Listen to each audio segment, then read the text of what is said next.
Imom al-Buxoriyning qabriga tizzalab, emaklab yetib boraman.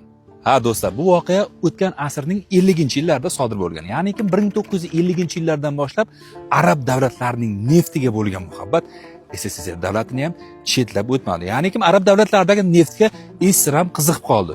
Shu fursatdan foydalanib Isrda xayoliga keldiki, arab davlatlari bilan yaxshi bir chiroyli munosabat o'rnatish. Bu davlatlardan birinchisi Livan edi.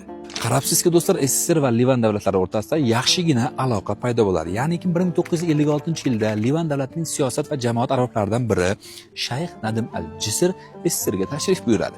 Lekin Kremlning rejasi shunday ediki, u insonni faqatgina Kiyev, Yalta, Sochi kabi shaharlarga olib borib, mehmon qilib, o'sha yerlarni ko'rsatish, aylantirish edi. Lekin u insonning asosiy maqsadi Imom al-Buxoriy mangu qo'nim topgan u insonning qabrlarini ziyorat qilish edi. U insonga aytishadiki, yuring sizni Kiyevga, Yaltaga, Sochiga olib boraylik. U inson aytadiki, menga Kiyev, Yalta, Sochi kerak emas. Menga Imom al-Buxoriyni qabrini ko'rsatinglar. Shayx Nadim al-Jisrning bu gaplaridan keyin Isr davlatini bosh qotib qoladi. Agar deydi, bu insonni biz iltimosini qanoatlantirmasdan Livanga qaytarib yuboradigan bo'lsak, diplomatik aloqalar ana bu neft o'lgur rasvo bo'lishi mumkin. Shunday ekan O'zbekistonga tinchgina olib boramizda Imom al-Buxoriyni qabrini ko'rsatamiz. Toshkentga chiqishadi Isr davlati. Toshkentdagilar aytishadiki, Imom Buxoriy deb atalyapti. Ya'ni bu insonning qabri Buxoroda bo'lsa kerak. Buxorodagilar aytadi, bizda unaqa qabr yo'q. Davaydi Samarqanddan so'rab ko'raylik. Samarqanddagilar, ha, bizda bor, lekin xaroba, dahshat. Tushunyapsizlar? Imom al-Buxoriyda insonning qabrini qayerda ekanligini bilmaslik bu o'sha davr uchun sharmandagarchilik.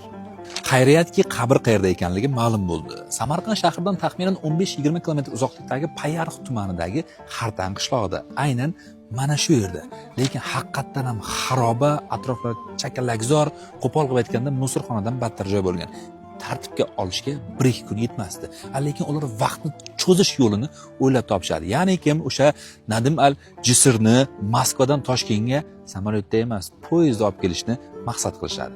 4 kecha 4 kunduz poyezdda yurib, Toshkentdan Samarqandga keyin yana 1 kun samolyotda uchib kelgan Shayx Nadim al-Jisr janobi oliylari judayam tarixiy obidalarga, ziyoratgohlarga qiziqadigan inson bo'lgan.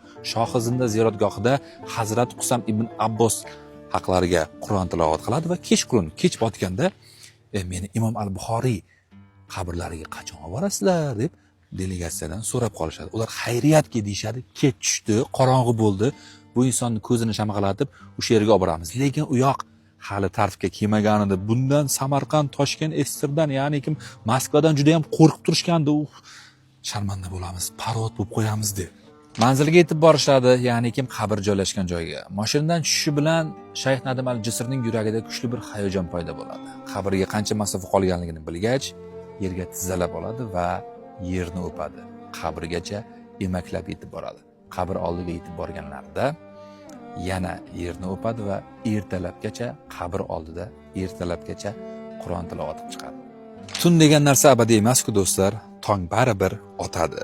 Shayx Nadim al-Jisr shuni anglab yetadiki, bu insonni atayin ko'zlarini shamg'alatish uchun, qabr atrofi xaroba ekanligini bildirmaslik uchun qorong'u paytda olib kelganligini qarasa, qabr atrofi hali ham xaroba, juda ham qarab bo'lmas ahvolda.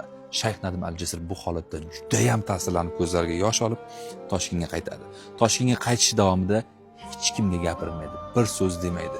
Bu holatni chuqur o'rgangan shoir Xurshid Davron shuni yozadiki, Shayx Nadim al-Jisr Toshkentga yetib borganda Toshkentdagilardan shunday iltimos qiladi. Qabrni men shunaqangi bir radiusda kovlab olayda, Livanga olib ketay.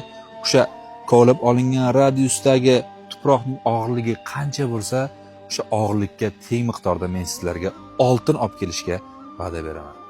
Do'stlar, ko'rib turibsizlar. Alhamdulillah, mashalloh, hozirgi Imom al-Buxoriyni qabrlari, majmuasi qanaqa ekanligini. Shunaqangi darajaga kelishiga sababchi bo'lgan insonlarga minnatdorchilik bildirgan holatda Imom al-Buxoriyni kimligini bu insonni ta'riflashga so'z ojiz. Islom dinida Qur'oni Karimdan keyingi o'rinda turuvchi manba hadislar jigarlar. Ana shu hadis ilmining sultoni, bizgacha eng ishonchli sahih hadislar yetib kelishiga sababchi bo'lgan inson Imom al-Buxoriy. 600 mingdan ortiq hadisni yoddan bilgan. Al-Jami as-Sahih kitobining muallifi. Bu insonga bundan ham ortiq ta'rif berardim, lekin qalblarim yayrayapti to'g'risi. Do'stlar, qalbimda quvonch. Bu majmuani ko'rib, mashalloh.